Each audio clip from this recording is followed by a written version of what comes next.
Coucou, comment tu vas? Aujourd'hui, on va revoir des notions en solide et figure et ça sera suivi d'un petit plus géométrique suivi d'un petit plus technologique. Deux petits plus. Génial, non? Allez, c'est parti!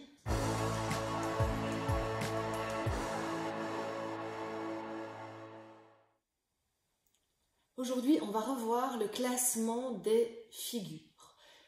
Pour ça, je vais te demander de prendre toutes les petites figures que je t'ai transmises dans le dossier d'activité et de les découper. Tu mets la vidéo en pause et quand tu es prêt, on se retrouve pour faire notre classement. Dans un premier temps, je vais te demander de classer tout ce que tu as devant toi. D'un côté, tu vas mettre d'un côté les polygones et de l'autre côté les non-polygones. Si tu as besoin d'un petit indice, tu laisses la vidéo continuer. Si tu n'as pas besoin d'indice, tu mets la vidéo en pause et je te souhaite un bon travail. On se retrouve tout de suite. Tu as laissé la vidéo, donc tu as besoin d'un petit indice. Je ne vais pas t'en dire trop. Je vais simplement te dire qu'un non-polygone a au moins un côté arrondi. Bon travail. J'ai donc sur ma planche tous les polygones. Voilà ma petite étiquette, ce sont tous des figures qui sont délimitées par des segments de droite. Voici un segment de droite. Tu ne l'as pas mis dans les polygones, hein, c'est un segment de droite et tous ces polygones sont constitués de segments de droite. Ceci n'est d'ailleurs pas un non-polygone non plus.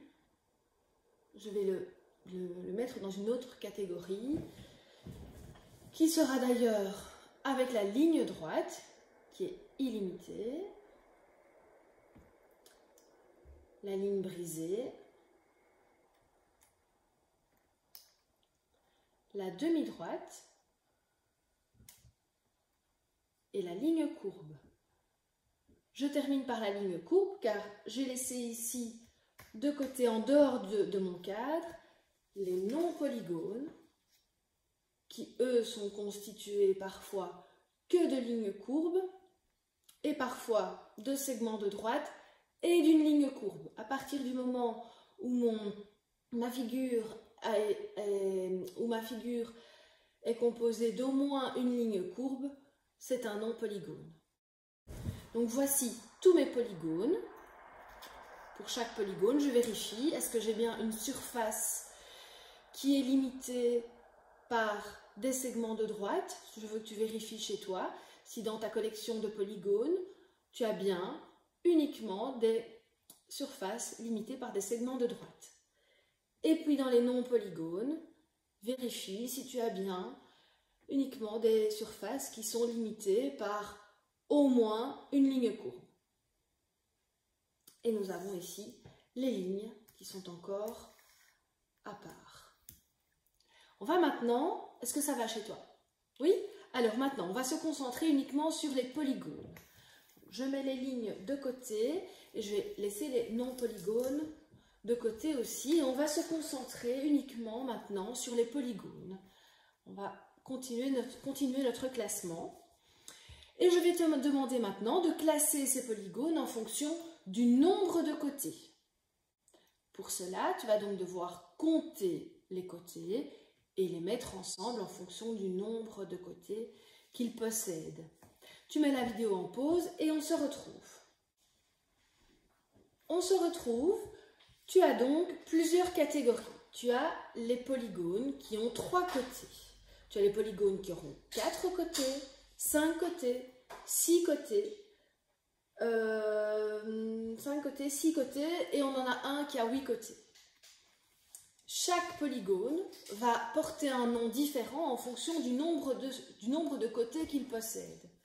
Tous ceux qui auront 3 côtés vont s'appeler les triangles. Je les dispose. Tous ceux qui auront 4 côtés vont s'appeler les quadrilatères.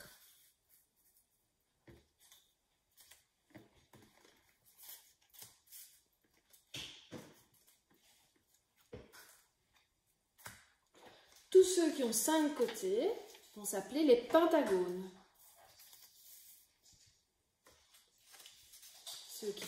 les polygones qui possèdent 6 côtés vont s'appeler les hexagones. Et ceux qui ont 8 côtés vont s'appeler octogones. Il y a plein d'autres noms, évidemment. Aujourd'hui, on s'arrête à cela. Mais il faut bien te dire que chaque polygone porte un nom différent en fonction du nombre de côtés qu'il possède. Ça, c'est vraiment très important. Tu remarques que j'effectue ici un classement par emboîtement. Donc, j'ai ici mon grand cadre brun. Tout ce que je vais poser sur le cadre brun va s'appeler polygone. Tout ce que je vais poser sur cette feuille bleue ici va s'appeler triangle. Mais donc, la figure que j'ai déposée ici, elle est déposée aussi bien sur la feuille bleue, mais aussi sur le grand cadre brun. Ce qui signifie que cette figure-ci va s'appeler polygone et triangle. Tu vas voir qu'elle a d'autres, qu'on va lui ajouter d'autres noms après. Cette figure-ci va donc s'appeler, pour le moment on connaît les deux de ces noms, polygone, quadrilatère. Maintenant, on va s'intéresser uniquement au quadrilatère. Les autres, on peut les laisser de côté. Moi, je vais les laisser sur mon cadre polygone.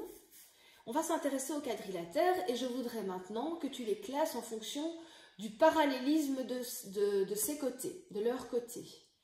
Je te rappelle que le parallélisme, on entend parallèle, donc tu vas devoir observer combien de paires de parallèles possède chaque figure et les classer en fonction. Tu peux mettre la vidéo en pause et on se retrouve. Tu as remarqué que parmi ces polygones quadrilatères, il y en a qui n'ont aucune paire de parallèles. Ce sont ces 4 polygones quadrilatères-ci. Tu remarques que ce côté-ci n'est pas du tout parallèle à celui-là et celui-là n'est pas non plus parallèle à celui-là. Ici également, ce côté-ci n'est pas parallèle à celui-là et celui-là n'est pas parallèle à celui-là. Ici non plus et ici non plus. Tous ces polygones quadrilatères vont avoir un nom supplémentaire dû au fait qu'ils n'ont aucune paire de parallèles. On va les appeler des polygones quadrilatères quelconques.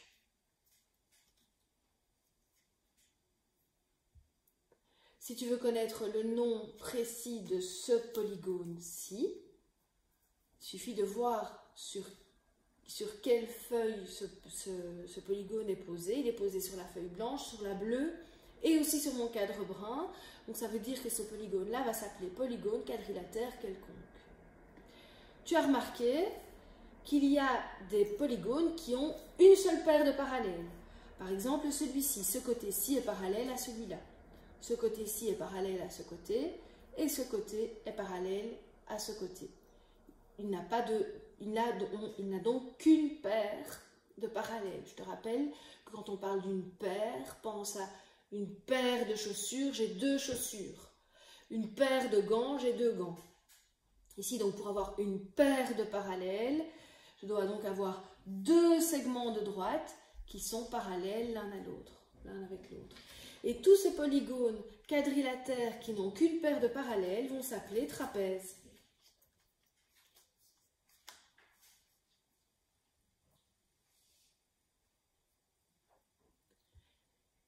Et tu as remarqué finalement qu'il y a certains quadrilatères, il y en a 4 ici, il y a 4 quadrilatères qui ont 2 paires de parallèles.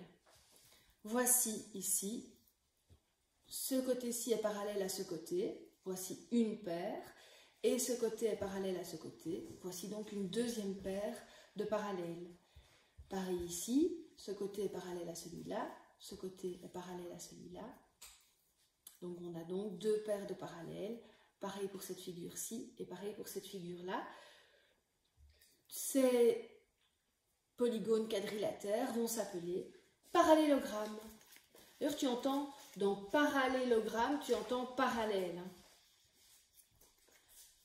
Il a donc deux paires de parallèles. Très bien. On va voir si tu comprends ce classement en empilement. En emboîtement, on peut appeler ça comme ça aussi. Comment, donne-moi le nom complet de cette figure. C'est bien ça, cette figure a le nom complet, s'appelle polygone, quadrilatère, trapèze. De cette figure, polygone, quadrilatère, parallélogramme. Ah ben tiens, de cette figure, polygone, octogone. C'est pas ici, d'ailleurs, je fais juste une petite parenthèse, ce n'est pas du tout un octogone régulier, ça. Hein. Et d'ailleurs, mais je vais aller chercher un élastique. J'arrive. Tu observes que quand je mets un élastique autour de cette figure, c'est pas facile parce que mon carton n'est pas assez cartonné et donc j'ai ma petite étoile qui se recroqueville. J'espère que tu comprends comme ça. Quand je mets un élastique autour de mon polygone, octogone, eh bien tu remarques que l'élastique ne touche pas tous les côtés de ma figure. Et quand l'élastique ne touche pas tous les côtés de ma figure, eh bien je vais dire que c'est un polygone qui est non convexe. Contrairement, par exemple, quasi tous, hein, à celui-là qui est convexe, quand je mets mon élastique, je vais essayer de bien le mettre, mon élastique autour, j'aurais besoin d'un troisième bras, voilà. Eh bien, tu vois que quand je mets l'élastique autour de ma figure, il touche tous les côtés de ma figure. Tous les côtés sont touchés par mon élastique. Donc, ceci est une figure convexe. Merci. Contrairement, alors tu peux très certainement déjà observer deux autres figures non convexes. En tout, il y en a 3 sur mon tableau. On a déjà vu celle-ci. Eh bien, tu as très bien compris. Ce sont ces deux figures-là qui sont des... Tu remarques que quand je place mon élastique autour de ma figure, il ne va pas toucher tous les côtés de ma figure. Ce côté-ci et ce côté-ci ne seront pas touchés par mon élastique. Voilà. C'était juste une petite parenthèse sur convexe et non convexe. Donc, convexe, il n'a pas de partie rentrante en fait. Et non convexe, la figure a une partie rentrante. Oui, on parlait des parallélogrammes. Maintenant, on va se souvenir de ce qu'on a dit, de ce qu'on a revu sur les angles. On va s'arrêter au parallélogramme et on va maintenant classer nos figures en fonction de leurs angles. Tu as donc remarqué que nous avons, parmi ces parallélogrammes, deux figures qui ont uniquement des angles droits et deux figures qui ont des angles aigus et des angles obtus. Des angles aigus, deux angles aigus, deux angles obtus. Et ces deux figures-là ont uniquement des angles droits. Et quand un polygone quadrilatère parallélogramme a uniquement des angles droits, il va porter le nom supplémentaire de rectangle. Maintenant que tu as fait ça, on va classer les figures en fonction de la longueur de leur côté. Tu mets la vidéo en pause et on se retrouve. Tu remarques que ce polygone-ci a tous les côtés identiques, a tous les côtés isométriques, a tous les côtés de même mesure, et celui-ci aussi. Celui-là n'a pas les côtés de même mesure. Celui-ci va garder le nom de parallélogramme, il n'aura pas d'autre nom. Celui-ci va donc s'appeler polygone quadrilatère parallélogramme. Par contre, celui-ci, étant donné qu'il a 4 côtés de même mesure, il va s'appeler losange. Et là, on a un problème, c'est que celui-ci a aussi 4 côtés de même mesure. Donc je devrais le mettre ici. Celui-ci, le carré, hein, tu l'as reconnu, le carré va s'appeler polygone, quadrilatère, parallélogramme, losange, car il a 4 côtés de même longueur. Mais on va aussi devoir l'appeler rectangle, car il a 4 angles droits. Et comme il a et 4 angles droits et 4 côtés identiques, eh bien je vais devoir lui rajouter un nom qu'on va mettre ici au milieu.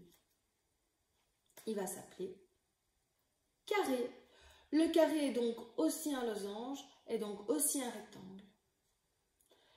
Le carré est donc une figure que l'on va pouvoir appeler polygone, quadrilatère, parallélogramme, losange, rectangle et carré. Arrêtons-nous maintenant au triangle. Tu vas pouvoir classer les triangles de 2 façons. De la première façon, en observant la longueur de ses côtés. Tu remarques qu'il y a des triangles qui ont 3 côtés isométriques, 3 côtés de même longueur, de même mesure.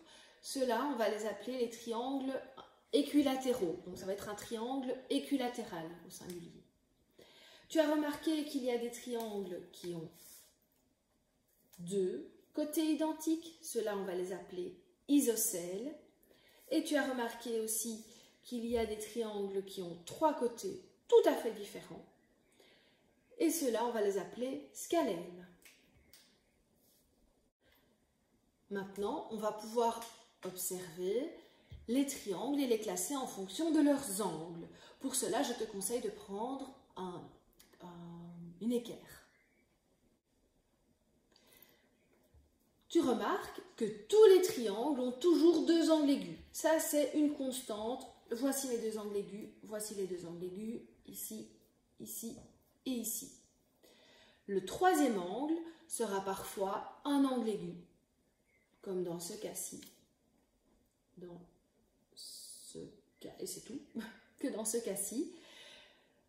Quand le 3e angle est un angle aigu, on va l'appeler un triangle acutangle. Quand le 3e angle est un angle obtus, on va l'appeler un triangle obtusangle, comme ces 3 triangles-là. Et ce triangle-ci qui a un angle droit, ce triangle, je vais l'appeler un triangle rectangle. On a fini le classement des triangles. Comment va donc s'appeler ce triangle-ci? Polygone, triangle, équilatéral, acutangle. Celui-ci, on va l'appeler polygone, triangle, isocèle, rectangle. Celui-ci, polygone, triangle, isocèle, obtusangle. Et ces deux-ci, polygone, triangle, scalène, obtusangle. Tu as remarqué que quand on nomme un triangle en fonction de ses angles, on entend toujours le mot angle.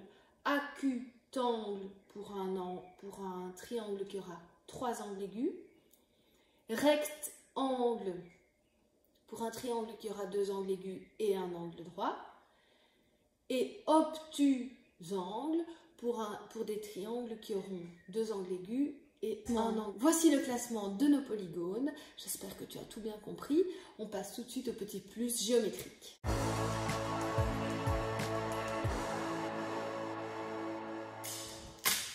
Pour ce petit plus géométrique, tu auras besoin d'une feuille quadrillée, d'une latte et là, très important, tu ne peux pas changer les couleurs que je vais te donner.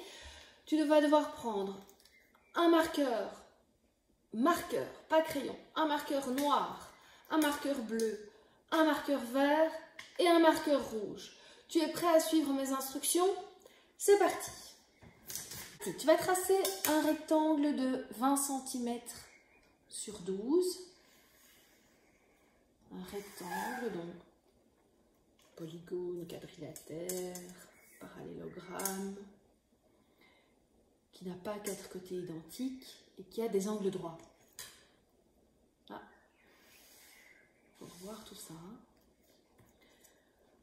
De 20 cm sur 12 en noir, donc. Il y en a sans doute qui ont déjà compris ce qu'on va faire.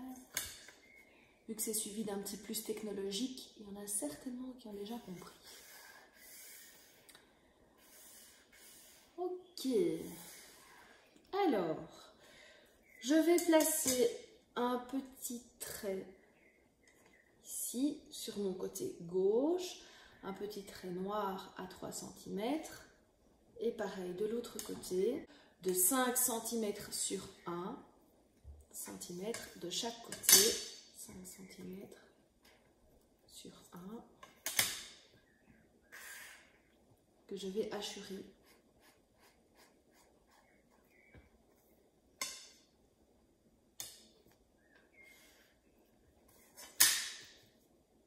On va faire quelque chose de très simple aujourd'hui, hein, ne t'inquiète pas.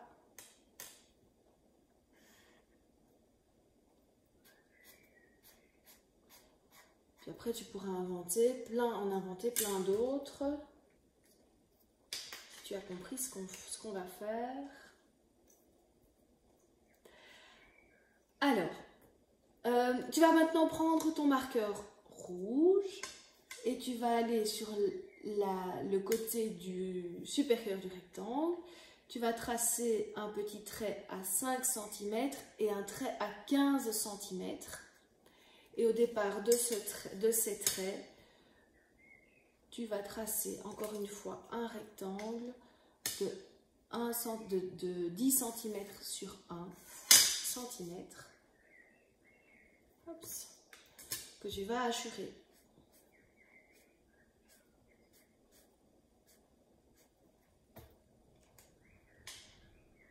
Bien, on y est. Alors maintenant, je vais te demander, donc tu vas démarrer du rectangle qui est ici. Tu vas mettre ta latte comme ceci. Donc le 0 à la base du rectangle ici. Et tu vas mettre un petit trait à 2 cm et à 3 cm. À partir d'ici, tu vas donc faire un carré de 1 cm de côté en vert. Très important en vert. Il y en a qui doivent se dire, pourquoi est-ce qu'elle insiste comme ça sur les couleurs?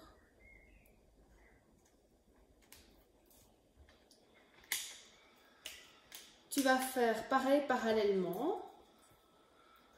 Ah, tiens, ça nous fait un petit peu penser à l'exercice de symétrie. Donc, pour le moment, c'est vrai que c'est un dessin symétrique.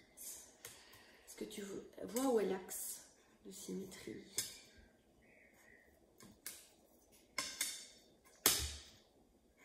C'est ici un axe. L'axe de symétrie, il est ici. J'ai exactement la même chose à gauche de mon axe et à droite de mon axe. C'est pas du tout fait exprès, hein. Je vais colorier le petit bloc vert. Je vais maintenant mettre...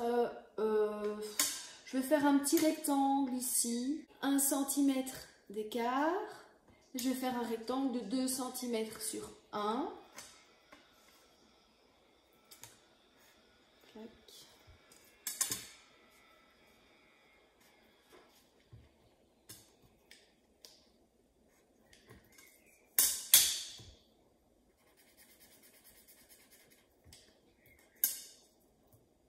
Pareil de l'autre côté, pour que ça soit à nouveau symétrique. Un rectangle de 2 cm sur 1, qui se trouve à une distance de 1 cm du bloc vert vers la gauche. Voilà, voilà.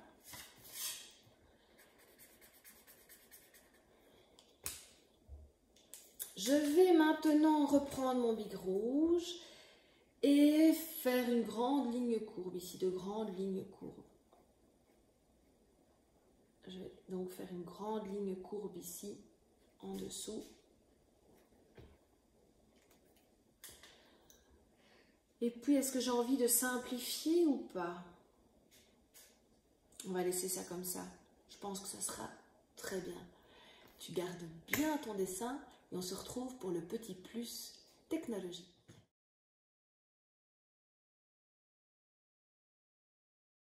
Pour ce petit plus technologique, tu vas devoir demander la permission pour télécharger une petite application qui s'appelle Dessine ton jeu. En fonction du type de téléphone, il est possible que l'application se trouve plutôt en anglais. Sinon, en français, tu pourras la trouver. Donc, c'est Dessine ton jeu. Voilà à quoi ressemble cette application. Si tu cliques sur Jouer, eh bien, tu vas avoir toute une aventure avec des mondes. Soit il y a toujours deux façons de jouer. Soit le but est de casser les petits blocs bleus. Tu vois, voilà. Soit le but, je m'amuse en même temps, hein, soit le but va être de s'échapper. Pas facile celui-là. Ici, en fait, pour arriver à casser les blocs bleus, il va falloir que là, je suis très mal embarquée. Il va falloir que les blocs bleus aillent se loger près du bloc rouge pour qu'ils se cassent. Là, je vais devoir recommencer, mais je ferai ça plus tard. Moi, ce qui m'intéresse, c'est le mode de jeu, plutôt de création. Donc, tu vas cliquer sur Créer. Et là, tu vas cliquer sur Nouveau. Et tu vois que tu vas mieux comprendre maintenant pourquoi je t'ai demandé d'utiliser certaines couleurs. Tu vas voir que tout ce que tu as colorié en vert, ça va être des blocs qui vont permettre de rebondir. Tout ce que tu as fait en rouge, c'est ton ennemi. Ça tue ton personnage immédiatement. Tout ce qui est en bleu, c'est ce qui est vivant, c'est ce qui va bouger. Et tout ce qui est en noir, c'est les murs, c'est ce qui reste fixe. Ici, on va appuyer sur Photo pour prendre une photo de notre jeu, de notre monde que nous venons de créer. L'idéal, voilà, hop, hop, hop, clic. J'ai pris la photo, je clique sur OK. Il scanne pour repérer les couleurs. Et j'ai le monde, mon monde papier, qui va venir se transformer en un monde de jeux vidéo. Génial. Tu disposes ton personnage au départ, tu cliques sur Play. Donc tu vois ici que le but est de casser les bleus. Tu vas pouvoir faire voyager ton petit bonhomme dans le monde que tu viens de créer. Oh! Alors je vais essayer de rebondir sur le vert. Hop, hop, hop, hop, hop. Je me fais tuer à chaque fois. Je vais y arriver. Clac, clac. Et j'ai réussi. Yes! Voilà. Voilà pourquoi on a créé tu vas pouvoir vraiment t'amuser à créer des mondes et puis les tester avec ton petit personnage. Si tu as envie d'impliquer tes petits frères et tes petites sœurs qui n'ont peut-être pas une facilité à utiliser des outils comme une latte et qui ne savent pas encore bien tracer des beaux rectangles, des beaux carrés, eh bien tu peux leur proposer de créer un monde en blocs Lego. Donc tu leur donnes des blocs rouge, bleu et vert. Il n'existe pas de bloc noir, mais ce n'est pas grave. Du coup, ils vont créer un monde où il n'y a pas de mur et pas de sol fixe. Tu disposes les Lego, tu les prends en photo et puis ils pourront tester le monde qu'ils auront créé.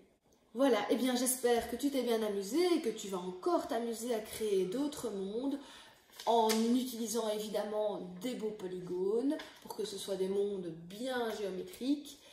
Et on se dit à bientôt!